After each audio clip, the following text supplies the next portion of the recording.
بھی عزیزوں کے اندر بھی کوئی بچہ ہے جو یتیم ہے، لیکن اب دل میں خیال آتا ہے کہ وہ فلاں وقت پر اس کی ماں نے مجھے یہ طعنہ دیا تھا،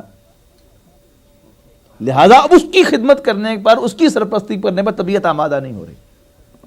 اگر تو اللہ کی خوشنودی کے لیے کرنا ہے تو پھر ترتیب بھی اللہ ہی کی پرسکرائب ترتیب جو ہے وہ فالو کرنی ہوگی، پھر اپنی ترتیب ہم نہیں بنا سکتے۔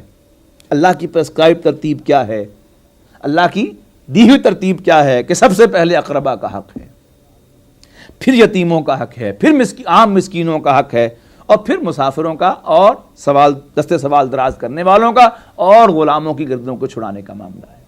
لیکن ایسا کرنا کہ باقی سب کچھ کیا جائے اور اپنے جو قریبی ہیں انہیں چھوڑ دیا جائے، تو یہ ایک پیتھولوجی کی نشاندہی کرتا ہے، نیک ایٹیٹیوڈ کی نشاندہی نہیں کرتا۔ اس کے بعد نماز کا قائم کرنا، زکوٰۃ کا ادا کرنا، یہ گویا ارکان اسلام کا قیام، یہ بھی پوری طور پر شریک ہونا چاہیے۔ عام طور پر ہوتا یہ ہے کہ ہمارے ہاں مختلف جو سیکٹس ہیں لوگوں کے، ان کے ہاں اپنے اپنے معیار نیکی ہیں۔ ایک انٹلیکچوئلز کا معیار نیکی ہے، وہ کہتے ہیں کہ نہیں، نماز روزہ تو خیر اتنا ضروری نہیں ہے، تو پرسنل سی چیز ہے کہ کوئی شخص کر لے تو کر لے، نہیں کرتا تو نہیں کرے۔ ایک اصل چیز یہ ہے کہ انسان کے معاملات درست ہونے چاہیے، سچ بولنا چاہیے، بددیانتی نہیں کرنی چاہیے، بس یہی اصل نیکی ہے۔ اور ایک دیندار شخص ہے معروف، جو اسے عام ہم دیندار کہتے ہیں، ان کا اپنا ایک تصور ہے، مذہبی تصور۔ وہ تصور کیا ہے کہ نماز روزہ پورا ہو، باقی بے شک جو ہے وہ تم کاروبار جس طرح مرضی کر لو، جتنی مرضی ہیرا پھیری کر لو، انسانی ہمدردی کی کوئی نام کی کوئی شے تمہارے دل کے اندر نہ ہو، یہ ایک دوسری سوچ ہے۔ سب کو ملا کر کہ انسان کے دل کے اندر تقویٰ پیدا ہو جائے اور انسان دل سے نیک ہو جائے، اس کا نتیجہ کیا ظاہر ہوگا کہ انسان کی پوری شخصیت کے ہر رخ پر،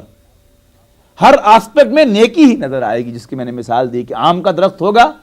تو اس کی تمام شاخوں پر آم ہی آئیں گے، لیکن اگر جامن کے درخت کے ساتھ آم لٹکا دیے گئے ہیں تو 2-3 شاخوں پر آپ کو 2-3 آم تو نظر آ جائیں گے، لیکن باقی درخت جو ہے وہ جوں کا تو جامن ہی کا درخت رہے گا۔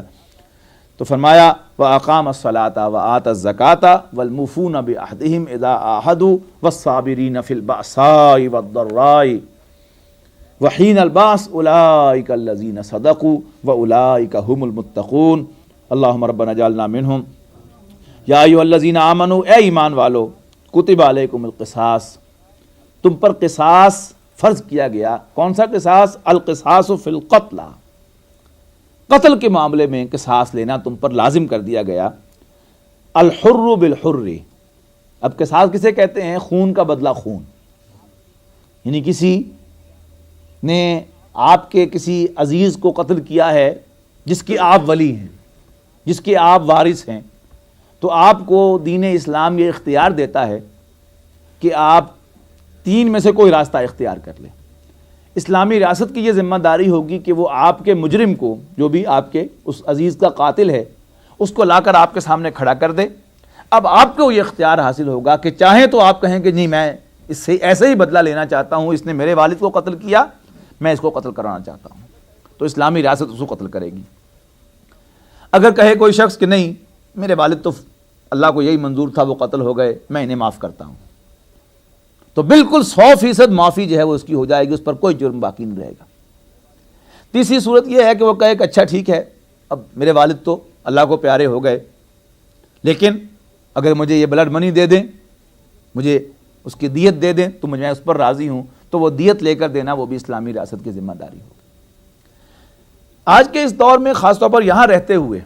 آپ کے لیے یہ بات جو ہے بڑی ایک عجیب سی معلوم ہوتی ہے۔ اس کی وجہ یہ ہے کہ ہر نظام کا اپنا ایک ویلیو سٹرکچر ہوتا ہے، اس کی بنیاد پر اس کی تمام خیر اور شر کی بنیادیں جب وہ طے ہوتی ہیں۔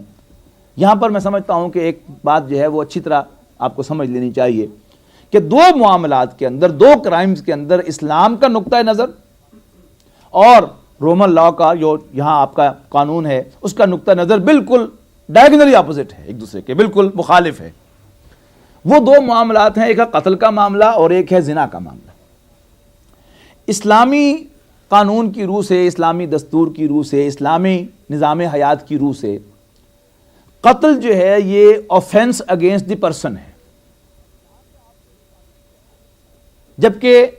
یہاں کے آپ کے اس قانون کے اندر قتل جو ہے یہ آفینس اگینسٹ دی اسٹیٹ ہے۔ لہٰذا